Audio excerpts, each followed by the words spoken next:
नमस्कार मित्रांनो, आपलं पुन्हा एकदा या आपल्या यूट्यूब चॅनलमध्ये तुमचं स्वागत आहे। नमस्कार मित्रांनो, आज आपण इलेक्ट्रिकल मधला एक इम्पॉर्टंट आणि कन्फ्युजन टॉपिक पाहणार आहोत। ट्रान्सफॉर्मरची रेटिंग केव्ही मध्ये असते आणि मोटरची केडब्ल्यू मध्ये, पण या मागचा एक्झॅक्ट रिझन काय आहे आज आपण ते बघणार आहोत। ओके मित्रांनो, चला मग आपण आता सुरुवात करूया। ओके मित्रांनो, तर मित्रांनो ट्रान्सफॉर्मर रेटिंग केव्ही मध्ये आणि मोटर केडब्ल्यू मध्ये का असते, फर्स्ट तर सुरू करूया। इथे मित्रांनो बघा, आपले तीन पॉवर टाइप असतात। ओके, पहिला असतो केडब्ल्यू, दुसरा असतो केव्हीआर आणि तिसरा असतो केव्हीए। तर केडब्ल्यू मध्ये मित्रांनो रियल पॉवर, ऍक्च्युअल काम करणारी पॉवर ती म्हणजे केडब्ल्यू, आणि केव्हीआर मित्रांनो मॅग्नेटिक फील्ड तयार करणारी म्हणजे केव्हीआर म्हणजे रिएक्टिव्ह पॉवर झाली। आणि तशीच मित्रांनो केव्हीए म्हणजे आपली ऍपरंट पॉवर म्हणजे टोटल पॉवर। म्हणजे मित्रांनो सिंपल मध्ये सांगायला झालं तर KVA is equal to KW plus KVAR यांचा कॉम्बिनेशन आहे।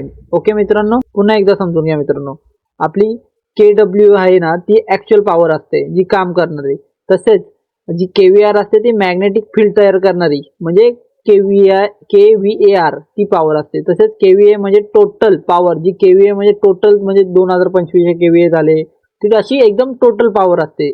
तसंच असतं याच्यामध्ये, ते पुढे जाऊन तुम्हाला समजेल काय विषय आहे आणि काय। तर मित्रांनो समजून घ्या, एक एक्झाम्पल समजा, जे फॅन चालवायला रियल पॉवर लागते पण मोटर चालवायला मॅग्नेटिक फील्ड पण लागते। म्हणजे बघा मित्रांनो, जेव्हा फॅन चालायला रियल पॉवर आपण तेव्हा देतो, तशीच मित्रांनो जसं आता जवळ आपण मोटरला, फॅनच्या मोटरला जवळ आपण पॉवर देणार नाही तर मॅग्नेटिक फील्ड बनणार नाही। तर जी आपण पॉवर देतो ते रियल पॉवर असते, आणि जी मॅग्नेटिक फील्ड तयार होते ती केव्हीआर नुसार ती पॉवर मॅग्नेटिक फील्ड मध्ये बनत राहते, त्याला आपली केव्हीआर पॉवर पण बोलू शकतो। ओके मित्रांनो, तर आपण चला मित्रांनो जरा पुढे जाऊया। चला मी तुम्हाला ट्रान्सफॉर्मर बद्दल सांगतो। ट्रान्सफॉर्मर मधले पहिलं तुम्ही समजून घ्या। तर ट्रान्सफॉर्मर मध्ये मित्रांनो, ट्रान्सफॉर्मर हा फक्त पॉवर ट्रान्सफॉर्म करतो, म्हणजे पॉवर ट्रान्सफॉर्म करतो। ओके, तसंच तो ट्रान्सफॉर्मर लोड कंट्रोल करत नाही। त्यानंतर मित्रांनो लोड रेझिस्टिव्ह असेल किंवा इंडक्टिव्ह काहीही असू शकते मित्रांनो ट्रान्सफॉर्मर मध्ये। आणि ट्रान्सफॉर्मरला मित्रांनो कसं पॉवर फॅक्टर माहिती नसतो। तर मित्रांनो तुम्हाला पॉवर फॅक्टर माहिती आहे का नाही ते मला माहिती नाही, पण तुम्हाला पॉवर फॅक्टर विषयी काय माहिती असेल तर आपण नेक्स्ट व्हिडिओ त्याच्यावरती पण बनवू। तर आता मी जस्ट तुम्हाला केडब्ल्यू आणि केव्हीए याच्यामधला डिफरन्स सांगतोय, तर पहिले आपण ते समजून घ्या। तर मित्रांनो पहिले आपले 4 क्वेश्चन आहेत ते बघा। क्वेश्चन म्हणजे ते तुम्हाला ऑब्जेक्टिव्ह सांगतोय मी ट्रान्सफॉर्मर। तर त्याच्यामध्ये पहिला आहे ट्रान्सफॉर्मर आपला पॉवर ट्रान्सफॉर्म करतो, तसंच लोड कंट्रोल करत नाही। तसंच तिसरा ऑप्शन आहे लोड रेझिस्टिव्ह किंवा इंडक्टिव्ह। ओके मित्रांनो, लोड रेझिस्टिव्ह किंवा इंडक्टिव्ह काहीही असू शकतो ट्रान्सफॉर्मरला। तसेच त्याचा पॉवर फॅक्टर माहिती नसतो, म्हणजे आपला ट्रान्सफॉर्मरचा पॉवर फॅक्टर आपला काय आहे तो आपल्याला माहिती नसतो। ट्रान्सफॉर्मर पॉवर ट्रान्सफॉर्म करतो म्हणजे हा ट्रान्सफॉर्मर आहे ना मित्रांनो, फक्त पॉवर ट्रान्सफॉर्म करतो, म्हणजे इनपुट मधली पॉवर आउटपुटला देतो, तो स्वतः काही काम करत नाही। म्हणजे इनपुटला जी पॉवर देतो, हाय व्होल्टेज दिलं ती तुम्हाला सेकंडरीला लो व्होल्टेज करून देते, त्यासच फक्त तो ट्रान्सफॉर्म करतोय। तसंच दुसरा पॉईंट मित्रांनो काय, ट्रान्सफॉर्मर लोड कंट्रोल करत नाही। ट्रान्सफॉर्मर लोड कंट्रोल करत नाही, लोड रेझिस्टिव्ह असो किंवा इंडक्टिव्ह काही असो शकतो। ओके मित्रांनो, तो फक्त सप्लाय देतो। मित्रांनो आपला जो ट्रान्सफॉर्मर आहे तो फक्त आपल्याला सप्लाय देतो, तो लोड कंट्रोल करत नाही। म्हणजे तुम्हाला लोड रेझिस्टिव्ह पाहिजे, इंडक्टिव्ह पाहिजे, तसं काही करत नाही, तो फक्त तुम्हाला लोड द्यायचं काम करतो। तसंच मित्रांनो आपला जो तिसरा पॉइंट आहे तो आहे आपला लोड रेझिस्टिव्ह आणि इंडक्टिव्ह। म्हणजे आपला जो इथे लोड काही असू शकतो, म्हणजे फॅन, मोटर, हीटर काही, म्हणून पॉवर फॅक्टर सतत बदलत राहतो। जो म्हणजे इक्विपमेंट झाले मित्रांनो, तुमच्या घरात मोटर असेल, फॅन असेल, त्यांचा काही ना काही पॉवर फॅक्टर असतो। मोटरचा कसं समजा आता बेसिकली 0.8 ने कॅल्क्युलेट करतात, तर तसा सगळ्या इक्विपमेंटचा कुठला ना कुठला पॉवर फॅक्टर मेंटेन केलेला आहे। म्हणून आपल्या ज्या ट्रान्सफॉर्मर मध्ये जे इतकी लोड लावतो, त्यांचा फॅन, मोटर, हीटर काही असू द्या, त्यांचा ट्रान्सफॉर्मरला पॉवर फॅक्टर माहित नसतो, म्हणजे बदलतच असतो तो पॉवर फॅक्टर काही असू शकतो जो ट्रान्सफॉर्मरच्या आउटपुटला लागणार आहे। हा एक तिसरा रिझन झाला। चौथा रिझन म्हणजे मित्रांनो आहे का, पॉवर फॅक्टर माहिती नाही ना, तर तो एक आपला जो पॉवर फॅक्टर ट्रान्सफॉर्मरला माहित नाही ना, तो आपला चौथा रिझन आहे। तो म्हणजे ट्रान्सफॉर्मरला पॉवर फॅक्टर आधीपासून माहित नसतो, आधीपासूनच, म्हणून तो एक्झॅक्ट केडब्ल्यू सांगू शकत नाही। म्हणजे मित्रांनो जो आपला ट्रान्सफॉर्मर असतो त्याला केडब्ल्यू तुम्ही बोलता ना, केडब्ल्यू रेटिंग का नाही बोलत, तर त्याच्यामध्ये मित्रांनो त्याला माहिती नाही की समोर एक्झॅक्ट कुठला पॉवर फॅक्टर आहे. त्याच्याने म्हणजे त्याला समजेल की बाबा हा मोटरचा 0.8 आहे, म्हणजे आपण कुठलाही लोड लावणार आहे त्याला हा आहे, तर त्याला माहिती पडलं तर तो एक्झॅक्ट कॅल्क्युलेट करून तुम्हाला सांगू शकतो की बाई एवढा एवढा माझा केडब्ल्यू आहे, हे आहे ते सांगू शकतो. तसंच मित्रांनो आपला मोटरचं एक आहे मित्रांनो, मोटरमध्ये मित्रांनो बघा काय विषय आहे.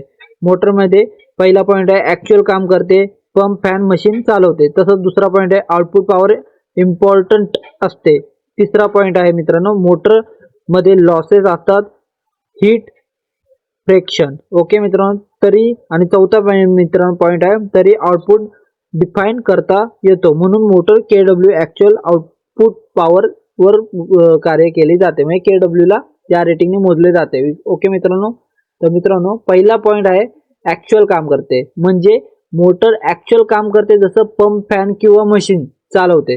ओके मित्रांनो, म्हणजे आपली मोटर आहे ती ऍक्च्युअल काम करते, म्हणजे पंप झाला, फॅन झाला, मोटर म्हणजे त्याचा आउटपुट लोड असेल काहीतरी, आपले कन्व्हेयर बेल्ट वगैरे असतील ते मशीन चालवते, म्हणजे इलेक्ट्रिकल टू मेकॅनिकल प्रोव्हाइड करते, एक प्रकारे ट्रान्सफॉर्म करते. दुसरा पॉवर पॉईंट आहे मित्रांनो आउटपुट पॉवर इम्पॉर्टंट असते, म्हणजे मोटरमध्ये आपल्याला आउटपुट पॉवर महत्वाची असते, म्हणजे किती काम केलं ते इम्पॉर्टंट असते. म्हणजे आपली मोटर कितींदा रन झाले, किती काम करते, काय लोड गो चालवते ते एक.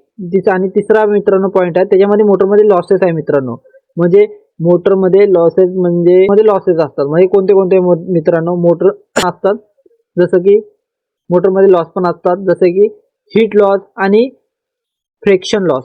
म्हणजे मित्रांनो आपली जी मोटर आहे ती काम करता करता हीट होते, तो एक लॉस असतो. आणि फ्रिक्शन लॉस म्हणजे मित्रांनो ते घर्षण होते, घर्षणामुळे पण तो लॉसेस होतात त्या मोटरला, तो एक. आणि चौथा पॉईंट आहे मित्रांनो आपला आउटपुट डिफाईन करता येतो. ओके, म्हणजे पण तरीही आउटपुट डिफाईन करता येतो, म्हणजे मित्रांनो तरीही मोटरचा ऍक्च्युअल आउटपुट आपण मेजर करू शकतो, म्हणजे किती युजफुल आहे पॉवर मिळते, किती मिळत नाही ते आपण मेजर करू शकतो मित्रांनो. म्हणजे आपल्याला जर आउटपुटला जी पॉवर भेटते मित्रांनो ती किती आहे किती नाही ते आपण मेजर करू शकतो, नाही तर कमी जास्त वगैरे स्टार्टर VFD ने ती करू शकतो, फ्रिक्वेन्सी कमी जास्त करून. पण आपल्याला मित्रांनो तसं ट्रान्सफॉर्मरला भेटत नाही. आणि मित्रांनो ट्रान्सफॉर्मरमध्ये पण जे लॉसेस असतात, म्हणजे वाइंडिंग लॉस झालं, कोर लॉस झालं, आयर्न लॉस झाले, हे लॉसेस असतात मित्रांनो. त्यामुळे पण आपण ट्रान्सफॉर्मरला केव्हीए रेटिंग मध्ये मोजला होतो. जसं की आता समजून घ्या मित्रांनो, एकदम तुम्हाला इंटरव्ह्यूला विचारलं बाबा सांग की मोटरला केडब्ल्यू मध्ये आणि ट्रान्सफॉर्मरला केव्हीए या दोन रेटिंग मध्ये का मोजला जातो, तर तुम्ही साधं सिंपल एवढं बोलू शकता त्यांना, सर जर आपली मोटर आहे आणि ट्रान्सफॉर्मर आहे, आपला ट्रान्सफॉर्मर आहे ना सर, आपला पॉवर ट्रान्सफॉर्म करतो फक्त, तो काही बाकीचं करत नाही, आपला फक्त ट्रान्सफॉर्मर पॉवर ट्रान्सफॉर्म करायचं काम करतो. आणि सर आपली जी मोटर आहे ती आपल्याला electrical to mechanical energy convert करून देते. आपले तीन लोड असतात, कॅपॅसिटिव्ह आणि रेझिस्टिव्ह. तर आपल्या ते तिन्ही लोड कसे चालवायचे आहेत, म्हणजे कोणता त्याला आपले 3 लोड असतात, इंडक्टिव्ह, रेझिस्टिव्ह आणि कॅपॅसिटिव्ह. तर आपल्या ट्रान्सफॉर्मरला ते माहित नसतं की समोर आपला कोणता लोड लावणार आहे, म्हणून त्याला आपण केव्हीए रेटिंगनी मोजला जातो. म्हणजे इंडक्टिव्हचा पॉवर फॅक्टर वेगळा असेल, कॅपॅसिटीचा वेगळा असेल, रेझिस्टिव्हचा वेगळा असेल, त्यामुळे त्याला पॉवर फॅक्टर माहिती नाही, म्हणून त्याला मॅन्युफॅक्चरिंगच असा केलाय की तो कुठेही लावा, कुठल्याही लोडला लावा, तो चालणारच. पण विषय काय आहे मित्रांनो, जो आपला केडब्ल्यू आहे मोटरला केडब्ल्यू रेटिंग मोजलं, त्या मोटरला तुम्ही सजेस्ट करू शकता की ह्याला कुठला लोड लावायचा आहे, पंप लावायचा आहे, VFD लावायचा आहे का, आपल्या मोटरला पंप लावायचा आहे की कन्व्हेयर बेल्टला कुठला आउटपुट लावायचा आपण ठरवू शकतो, त्याचा पॉवर फॅक्टर पण आपण ठरवू शकतो. म्हणून आपण मोटरला केडब्ल्यू या रेटिंग मध्ये मोजला जातो. जसं साधं सिंपल मध्ये पुन्हा एकदा तुम्हाला सांगतो, तुम्ही सांगू शकता सर आपल्याकडे 3 लोड असतात, इंडक्टिव्ह, कॅपॅसिटिव्ह आणि रेझिस्टिव्ह. त्यांचा पॉवर फॅक्टर ट्रान्सफॉर्मरला माहिती नसतो, आणि त्याचप्रमाणे ट्रान्सफॉर्मरला माहिती नाही की आपण कोणता लोड लावणार आहे, म्हणून ट्रान्सफॉर्मरला असं मॅन्युफॅक्चरिंग केलंय की त्याला केव्हीए रेटिंग मध्ये मोजला जातो. आणि आपल्या मोटरला आपण कोणताही लोड लावू शकतो, म्हणून आपल्याला तो पॉवर फॅक्टर माहिती असतो, म्हणून आपण मोटरला केडब्ल्यू या रेटिंग मध्ये मोजला जातो. आणि काही लॉसेसमुळे पण त्याला ट्रान्सफॉर्मरला केव्हीए रेटिंग मध्ये आणि मोटरला केडब्ल्यू या रेटिंग मध्ये मोजला जातो. आणि तुम्हाला काही लॉसेस पण विचारले तर तुम्ही सांगू शकता. मोटरमध्ये आपलं हीट लॉस आणि फ्रॅक्शन लॉस असतो आणि त्याचप्रमाणे आपल्या ट्रान्सफॉर्मरमध्ये आयर्न लॉस, कॉपर लॉस हे पण असतात. याप्रमाणे तुम्ही हे दोन गोष्टी त्यांना सांगू शकतात. ओके मित्रांनो. तर मित्रांनो आता तुम्हाला केव्ही आणि केडब्ल्यू मधला फरक क्लिअर झाला असेल. ओके मित्रांनो, मला तर वाटतंय. त्याचप्रमाणे मित्रांनो ट्रान्सफॉर्मर केव्हीए टोटल पॉवर आणि मोटर केडब्ल्यू युजफुल पॉवर यामध्ये मोजला जातो. म्हणजे एक प्रकारे समजून घ्या, ट्रान्सफॉर्मरला लोड माहित नाही पण मोटर काम करते. ठीक आहे मित्रांनो.